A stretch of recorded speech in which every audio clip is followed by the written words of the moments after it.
আলাইকুম। সকাল সকাল রাশিয়ার আকাশসীমার কাছাকাছি একটি ড্রোন উদয় হলো। ড্রোনটি ট্রান্সপন্ডার বন্ধক, যেখানে রাশিয়ার এয়ার ডিফেন্স নেটওয়ার্ক ড্রোনটিকে শত্রু এয়ারক্রাফট হিসেবে শনাক্ত করে এবং সেটা পর্যবেক্ষণের জন্য সাথে সাথে দুইটা Su-27 ফাইটার জেট সেখানে উড়ে যায় এবং ড্রোনটিকে সামহাও কৃষ্ণ সাগরে ভূপাতিত করে। প্রিয় ভিউয়ার্স, গত 14ই মার্চ মঙ্গলবার আমেরিকার যে ড্রোনটি রাশিয়া শনাক্ত করে এটি তারই গল্প। সেটা নিশ্চয়ই এতক্ষণ বুঝতে পেরেছেন। দুপক্ষই MQ9 ভূপাতিত করার বিষয়ে নিজস্ব বয়ান দিয়েছে। আমি এখানে আপনাদেরকে দেখাবো আসলে বাস্তবে কি ঘটেছিল। So let's see what happened those day.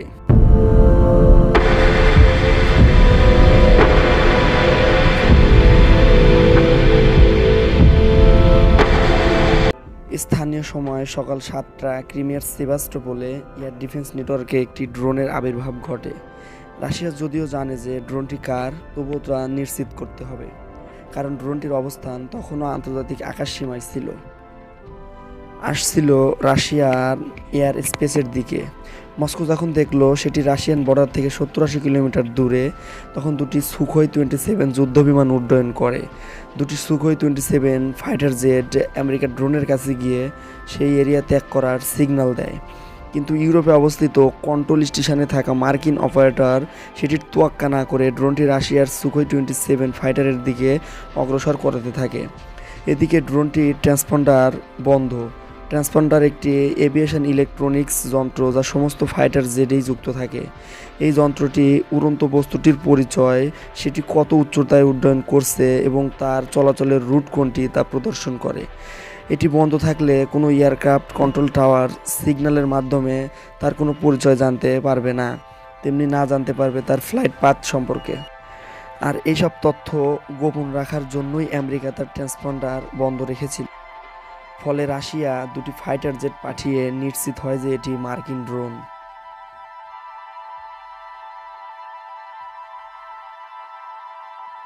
যুক্তরাষ্ট্র একটি ফুটেজ প্রকাশ করেছে যেখানে দেখা যাচ্ছে যে একটি Su-27 MQ9 এর পেছন দিক থেকে উড়ে এসে ফুয়েল ডাম্প করেছে।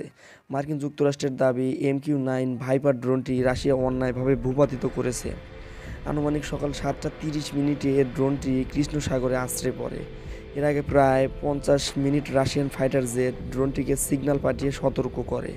একটি Su-27 কয়েকবার ড্রোনটির সামনে গিয়ে তার পথ রোধ করার চেষ্টা করে। এরপর ড্রোনের পিছনে এবং সামনে রাশিয়ান পাইলট তার জ্বালানি ড্রাম করে, মানে যুদ্ধবিমানে যে জ্বালানি ছিল তার অনেকটা ড্রোনের সামনে ছড়িয়ে দেয়। এসব মার্কিন যুক্তরাষ্ট্রের দাবি এবং পেন্টাগনের দাবি রাশিয়ান পাইলট শুধু ফুয়েল ড্রাম করেই শান্ত হয়নি, ড্রোনটির প্রোপেলার ক্ষতিগ্রস্ত করে, যার ফলে ড্রোনটি ভূপাতিত হয়। ওদিকে রাশিয়া দুটি অফিসিয়াল বিবৃতি দিয়েছে। একটি বিবৃতিতে রাশিয়া বলে যে আমেরিকা তাদের সীমান্তে MQ9 ড্রোন নিয়ে উস্কানিমূলক আচরণ করেছে। এদিকে আমেরিকা রাশিয়াকে প্রকাশ্য শত্রু হিসেবেই বিবেচনা করছে। এখন আমেরিকা যদি রাশিয়ার সীমান্তের 50 কিলোমিটার কাছাকাছি এসে হাইটেক ড্রোন উড়ায়, সেটি কি মস্কো কখনো মেনে নেবে? তাও আবার কয়েক হাজার কিলোমিটার দূর থেকে এসে। রাশিয়া যদি ওই একই কাজ করতো, আমেরিকা কি তা মেনে নিত? তারা কি করত? রাশিয়ার পেন্টাগন এর প্রধান সেক্রেটারি এই প্রশ্নটি করেন। যুক্তরাষ্ট্রের দাবি অনেকখানি অযৌক্তিক, কারণ পেন্টাগন প্রথমে বলেছে যে রাশিয়ান ফাইটার জেট প্রথমে ফুয়েল ডাম্প করে MQ9 এর প্রোপাইলার নষ্ট করে দেয়, যার জন্য ড্রোনটি কৃষ্ণ সাগরে আছড়ে পড়ে। ফুয়েল ডাম্পিংয়ের পর যোগ হয় ড্রোনটির প্রোপেলার ক্লিপিং, মানে সোজা কথায় বলতে গেলে রাশিয়ান ফাইটার জেট আমেরিকার MQ9 এর ঘূর্ণয়মান প্রোপাইলারে আস্তে করে টাচ করে, তার একটা অংশ ক্ষতিগ্রস্ত করে এবং প্রোপেলার ক্লিপিংয়ের কারণেই ড্রোনটি আছড়ে পড়ে, মানে ক্র্যাশ করে। আমার মাথায় কাজ করে না, হাউ ইজ পসিবল? যেখানে একটা চলন্ত প্লেনে কোনো পাখি এসে ধাক্কা খেলে প্লেনটিতে আগুন ধরে যায় এবং ভূপাতিত হয়, সেখানে MQ9 এর সাথে ঘষা খাওয়ার পরও MQ9 ভূপাতিত হলো আর Su-27 কোনো ক্ষতি ছাড়াই তার নিজ ঘাঁটিতে ল্যান্ড করলো। সিরিয়াসলি ম্যান, Su-27 কি তাহলে কাল্পনিক ভাইবেনিয়াম দিয়ে তৈরি?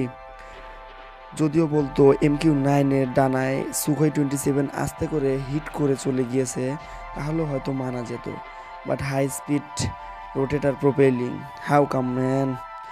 বাই দ্য ওয়ে, অনেকেই পেন্টাগনের দ্বিতীয় দাবিটি মিথ্যা মনে করেছেন, কারণ এটা সিম্পলিভাবে একটা সুইসাইড। এ ধরনের এয়ার ব্যাটেল হতো প্রথম বিশ্বযুদ্ধে। বর্তমান যুগে রাশিয়া এমন ক্রিয়েটিভ ম্যানুভার কখনোই করবে না, কারণ করার দরকারও নেই। কারণ Russian arm force highly electronics warfare system operate করছে। ক্যাসুকা তার অন্যতম। সফটওয়্যার 9WM সিস্টেম দিয়েই ড্রোনটি ভূপাতিত করা হয়েছে এবং এই ব্যাখ্যাই গ্রহণযোগ্য। কিন্তু আমেরিকা মিথ্যা ইনফো দিয়ে প্রোপাগান্ডা ছড়াচ্ছে রাশিয়াকে ইনসাল্ট করার জন্য। বাকি দুনিয়াকে বিশ্বাস করানোর ট্রাই করতেছে যে রাশিয়ার হাতে কোনো অত্যাধুনিক ইলেকট্রনিক্স ওয়ারফেয়ার সিস্টেম নেই। তাদের অস্ত্র প্রযুক্তি 50-60 বছরের পুরনো। এটা এক ধরনের মানসিক যুদ্ধ, আমরা যাকে সাইকোলজিক্যাল ওয়ারফেয়ার, সাইকোলজিক্যাল অপারেশন বা সাইঅপস নামে চিনি। কিছুদিন আগেও কিন্তু রাশিয়ার যে বিখ্যাত নর্ড স্ট্রিম গ্যাসের পাইপ আছে, যা দিয়ে ইউরোপের দেশগুলোতে গ্যাস সরবরাহ করে থাকে রাশিয়া, সেই নর্ড স্ট্রিম পাইপ কিন্তু আমেরিকা গোপনভাবে ক্ষতিগ্রস্ত করে এবং পরে তা অস্বীকার করেছে। এ নিয়ে কিন্তু রাশিয়া এবং আমেরিকার মধ্যে প্রচুর বাগদণ্ড চলছে এবং বর্তমানে যে রাশিয়া ইউক্রেন যুদ্ধ আমরা দেখতে পাচ্ছি, এটাও কিন্তু আমেরিকার গোপন একটা চাল। অর্থাৎ আমেরিকা কিন্তু গোপনে ইউক্রেনকে রাশিয়ার বিরুদ্ধে যুদ্ধে ঠেলে দেওয়ার চেষ্টা করছে।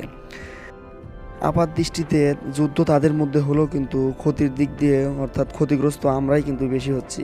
কারণ বর্তমানে যুদ্ধের কারণে অনেক এক্সপোর্ট বিদেশে রপ্তানি হওয়া থেকে বন্ধ হয়ে গেছে।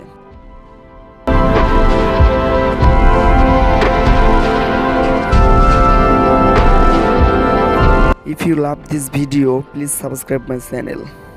Thanks for watching this video.